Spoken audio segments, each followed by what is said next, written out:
और अध्याय 104। और हम देख रहे हैं कि किस प्रकार से जो आपद धर्म की व्याख्या हमने कल की, इमरजेंसी सिचुएशन, है ना। उस आपद धर्म में शिला भीष्म देव यही बोलते हैं कि माता, कभी कभी लाइफ में इमरजेंसी आ जाता है, और ऐसे इमरजेंसी सिचुएशन में जो कि अगर हम देखें तो कल हम डिस्कस कर रहे थे किस प्रकार से, है ना। तो ये जो आपद धर्म है, आपद धर्म, है ना, की व्याख्या हम देख रहे थे, इमरजेंसी सिचुएशन। और हस्तिनापुर में अभी इमरजेंसी सिचुएशन क्या है कि कोई राजा नहीं है ना। और दोनों जो रानियां हैं, अंबिका और अंबालिका, वो विधवा हैं। भीष्मदेव जो हैं आजीवन ब्रह्मचर्य का व्रत लिए हैं, और इतना ही नहीं, उन्होंने ये भी व्रत लिया है कि मैं राज सिंहासन पर नहीं बैठूंगा। और सत्यवती जो कि राजमाता हैं, वो भीष्मदेव से यही निवेदन कर रही हैं कि आप कुछ तो उपाय निकालिए। और भीष्मदेव ने क्या उपाय निकाला है? भीष्मदेव कहते हैं कि ठीक है, नियोग करके जो वैदिक संस्कृति में दिया हुआ है, जो कि वर्जित है ना इस कलयुग में, हम उसको करने का प्रयास करते हैं। तब सत्यवती बताती है, क्योंकि बाहर से किसी ब्राह्मण को बुलाने से अच्छा है मेरा खुद का बेटा जो कि व्यास, है ना, पराशर नंदन व्यास, जब वो जा रहा था तो उसने बोला था, माँ जब भी आप पुकारोगे मैं आपकी सेवा के लिए उपस्थित रहूंगा। और आज उसी व्यास मुनि को सत्यवती बुलाती है ना। सत्यवती पुकारती है व्यास जी को। तो व्यास देव अपनी माँ की पुकार सुन करके, क्योंकि त्रिकालदर्शी हैं, है ना, और महाभारत में वर्णन आता है कि श्री व्यास देव जब माँ की पुकार को सुनते हैं, है ना, तो देखिए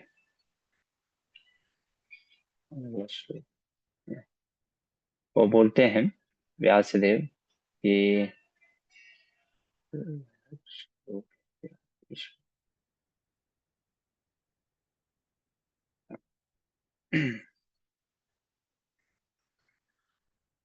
एक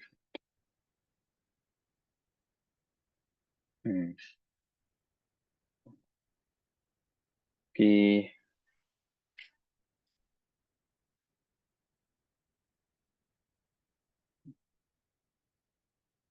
वेत्ता धर्मे सत्यवती परम चा परमेव च तथा तव महाप्राज्ञे धर्म परिनिहिता मति। कहते हैं व्यास जी माता सत्यवती को, है ना, कि आप पर और अपर दोनों धर्मों को जानने वाली हैं। किसको? सत्यवती माता को कहते हैं व्यासदेव। और कहते हैं आपकी बुद्धि हमेशा सत्य और धर्म में लगी रहती है। तो वो समझ गए थे, है ना, कि संतान की उत्पत्ति करने के लिए मुझे बुलाया है माँ सत्यवती ने, है ना। और फिर पूछते भी हैं कि आप किस किस लिए मुझे पुकारा है। तो सत्यवती बोलती है कि मैंने तुमको इसीलिए बुलाया है कि तुम मेरी जो दो राजकुमारियां हैं, उनके नियोग पद्धति से ना संतान की उत्पत्ति को व्यासदेव कहते हैं कि बिल्कुल माँ के आदेश का पालन करना पुत्र का धर्म है। लेकिन फिर एक चीज बोलते हैं, व्रतम चरेताम ते देवयो निर्दिष्टमियन्मया संवत्सरम यथा न्यायम तथा शुद्धे भविष्यति नहीं माम व्रतोपेता उपेत्यात् चिदंगनाम। क्या बोलते हैं, बहुत ध्यान से सुनिएगा, है ना, क्योंकि स्वयं व्यास मुनि भगवान है ना। व्यास मुनि कहते हैं कि हर चीज का एक समय होता है ना। एवरीथिंग हैज ए टाइम, है ना, एवरीथिंग हैज ए टाइम। हर चीज का एक समय होता है। एक पेशेंस होना चाहिए हमारे जीवन में।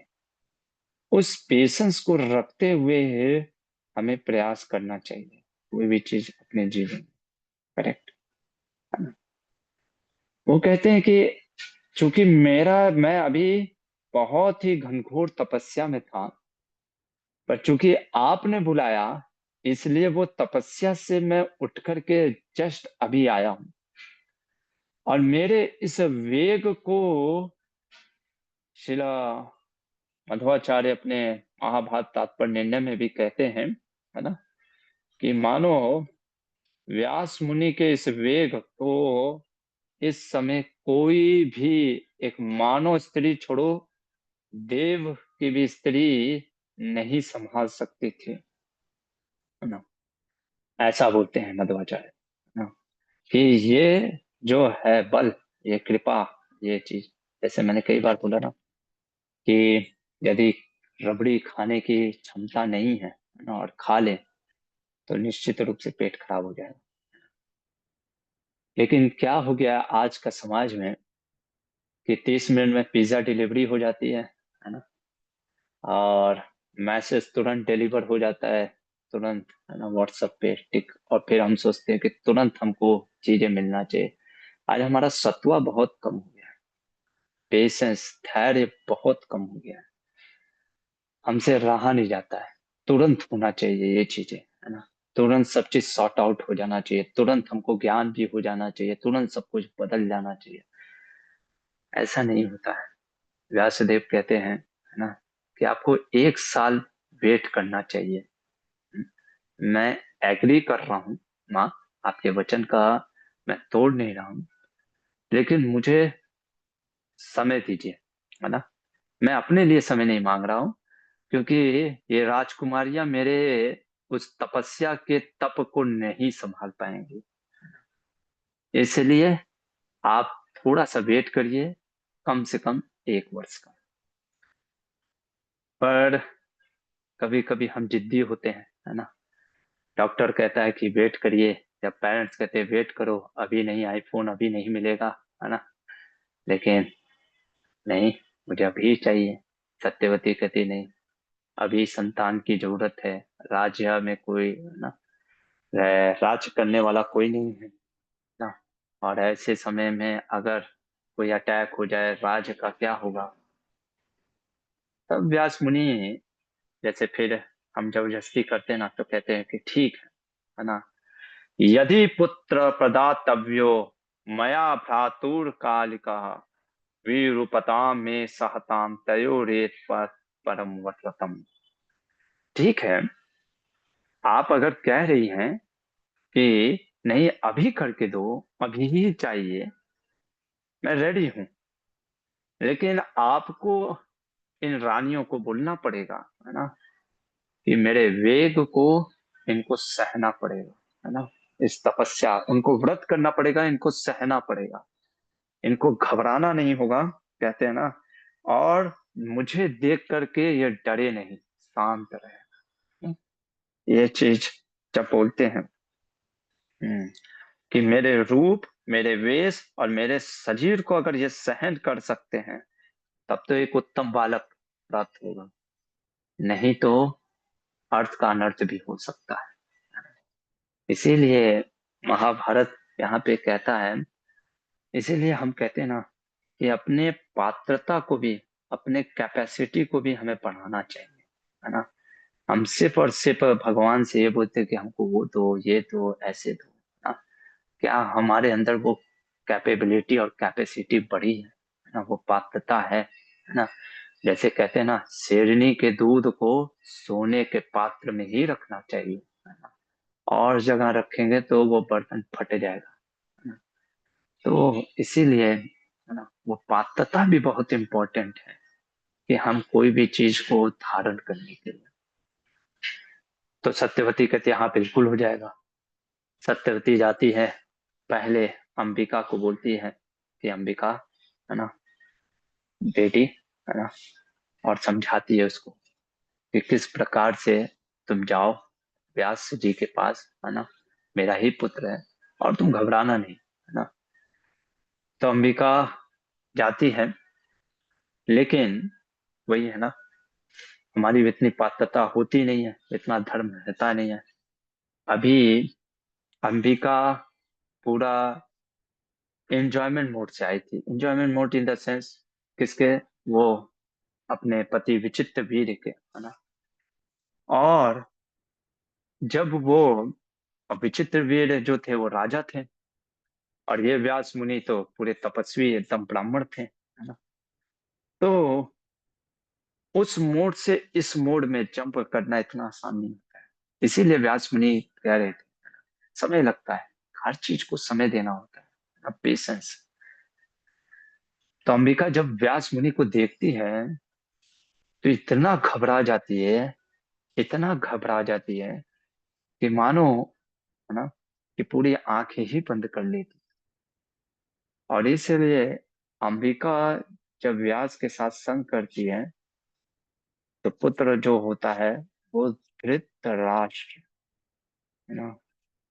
धृतराष्ट्र मतलब, राष्ट्र मतलब होता है प्रिंसिपल या नेशन, देश, है ना। नेशन या प्रिंसिपल, है ना, यह चीज होता है ना। तो यहाँ पे हम देखेंगे धृतराष्ट्र के चरित्र का भी जब आएगा वर्णन, है ना, कि कैसा पुत्र उत्पन्न हुआ।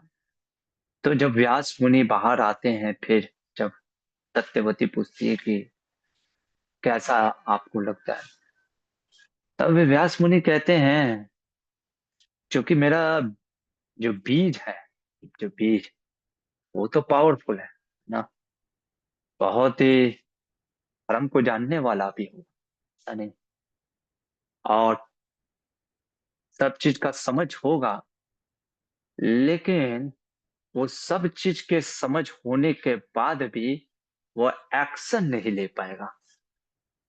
मतलब होता है ना, जैसे भगवान अर्जुन पूछता है गीता में कि व्यक्ति ज्ञान होने के बाद भी पाप क्यों कर देता है ना। और भगवान क्या कहते हैं, काम ऐसा, क्रोध ऐसा, यानी अटैचमेंट, आसक्ति, है ना, आसक्ति। तो आप देखेंगे हम महाभारत में, धृतराष्ट्र सिर्फ जन्म से ही अंधा नहीं था, वो तो जन्म से अंधा तो होगा ही, फिजिकली आंख नहीं रहेगा, लेकिन वो सही में इतना अटैच रहेगा चीजों से कि वो देख करके भी अनदेखा करेगा। उसको पता है कि ये सही है, उसको पता है ये सही है, फिर भी वो उस समय सही का नहीं ले पाएगा। कभी कभी हमारे जीवन में भी ऐसा होता है ना, हमको पता है ये सही है, हमको पता है सुबह उठना चाहिए है ना, हमें पता है गीता भागवत महाभारत ये सब क्लासेस में आना चाहिए, ध्यान पूर्वक सुनना चाहिए, है ना, फिर भी मन, है ना, क्योंकि वो संस्कार, वो इम्प्रेशन, कल देखेंगे, है ना, क्या बताते हैं मध्वाचार्य, है ना, वो चीज है। खैर, अभी फिलहाल के लिए बस इतना ही देखते हैं। तो व्यास मुनि कहते हैं कि ये जन्म से अंधा होगा, है ना। और चूंकि सत्यवती कहती है राजा जन्म से अंधा, राजा अंधा हो तो वो राज्य कैसे करेगा, है ना। तब वो कहती है कि ठीक है एक बार और, है ना। अब इस बार वो अंबालिका को भेजती है ना, कि तुम जाओ, और अंबालिका को भी वही कहती है कि तुम डरना नहीं, अंबिका उसको बताती है ना कि क्या हुआ। अंबालिका जब जाती है, वो आंखें तो नहीं बंद करती है ना, डर के मारे। लेकिन वही चीज है कि वो पात्रता ना हो पाने के कारण वो चीज है, और आंख तो बंद नहीं की, पर वो इतना घबरा गई, इतना डर उसको एंजाइटी होने लग गया कि उसके पूरे शरीर में जैसे पीलिया होता है ना, जॉन्डिस, वैसे वो पीलिया, पूरा शरीर पीला पड़ गया। डर जाता है आदमी ना, जैसे एकदम फीका हो जाता है, वैसा उसका साथ हो गया। और इसके गर्भ से जो जन्म लेते हैं वो पांडु। तो व्यास मुनि जब बाहर आते हैं, फिर जब पूछती है सत्यवती, बेटा इस बार कैसा संतान हुआ? कहते अंबालिका ने आंखें तो नहीं बंद किया, लेकिन वो मेरे वेग को, तप को नहीं समझ पाई, न झेल नहीं पाई। और इस कारण से डर जाने के कारण जो बालक उत्पन्न होगा, उसकी आयु लंबी नहीं होगी, है ना, उसकी आयु लंबी नहीं होगी पांडु की। और सत्यवती को लगता है कि अरे, फिर कहीं, है ना, मतलब कि एकदम जैसा चाहिए मुझे वैसा हो नहीं रहा है। तब वो अम्बा को फिर से कहती है, अंबिका को, कि फिर से तुम जाओ। लेकिन इस बार अंबिका अपने ना जा करके अपनी दासी को भेज देती है, कहती तुम जाओ, मैं नहीं संभाल पाऊंगी वेग को। और वो दासी, चूंकि राजा इत्यादियों को सेवा करना वो जानती थी, ब्राह्मणों का बहुत अच्छे से सेवा करना जानती थी। तो जब वो दासी, जब वो मेड सर्वेंट, है ना, जो अंबिका की थी, वो जब व्यास मुनि के पास आई, तो वो घबराती नहीं है। क्यों? क्योंकि पहले ही से उसका, सॉरी, उसका क्या था, वो इम्प्रेशन था, है ना, वही चीज है ना, आपने पहले ही से तैयारी की हुई है, और आपने उस चीज का अनुभव है ना, अनुभव इन द सेंस कैसे सेवा सत्कार करते हैं। तो दासी घबराती नहीं है व्यास मुनि के देख करके। और जब व्यास मुनि बाहर आते हैं, तो सत्यवती पूछती है कि इस बार कैसा होगा? तो व्यास मुनि कहते हैं कि ये दासी के जो आई थी, इस बार तो अम्बा ने उसने दासी को भेज दिया था, पर चूंकि दासी जो है ना, उसने जरा सा भी नहीं डरी, इसलिए ये जो संतान होगा, ये इतना विजनरी होगा, इतना बुद्धिमान होगा, धीर पुरुष होगा, और सबसे बड़ा चीज है कि ये निडर होगा, है ना, सत्य बोलने में निडरता रहेगा इसका। और हम देखेंगे वो कौन होंगे, विदुर जी। और इसी के बारे में व्यास मुनि ने वर्णन भी किया है कि इस महाभारत ग्रंथ से मैं आपको विदुर की विजन दिखाऊंगा, है ना, इतने विजनरी हैं, है ना, कि दूर के चीजों को देख करके उसी समय बता देते हैं। तो यहाँ पे एक कॉन्सेप्ट, जैसे कल महेश प्रभु या 2 दिन पहले पूछे थे गर्भाधान संस्कार का, है ना, कल हम डिस्कस भी कर रहे थे कि गर्भाधान संस्कार क्यों बहुत इम्पोर्टेंट होता है। कि वो बीज, वो माता पिता का जो उस समय चेतना, है ना, वो बहुत मैटर करता है कि कैसा हम, क्योंकि सिर्फ बीज पे ही नहीं, है ना, वो जो है कैसा वो फील्ड है ना, क्षेत्र कैसा है, कैसा ये भी बहुत, ये चीज हम देख रहे हैं। अब इनके बारे में थोड़ा सा कल हम डिस्कस करेंगे। जो मध्वाचार्य कौन, आखिर ये धृतराष्ट्र पूर्व जन्म में कौन थे, पांडु महाराज कौन थे, और विदुर जी कौन थे, इसकी थोड़ी सी कथा कल देखेंगे। फिलहाल के लिए यहीं पे रुकते हैं। किसी का कोई प्रश्न है तो पूछ सकता है, नहीं तो रुक जाए।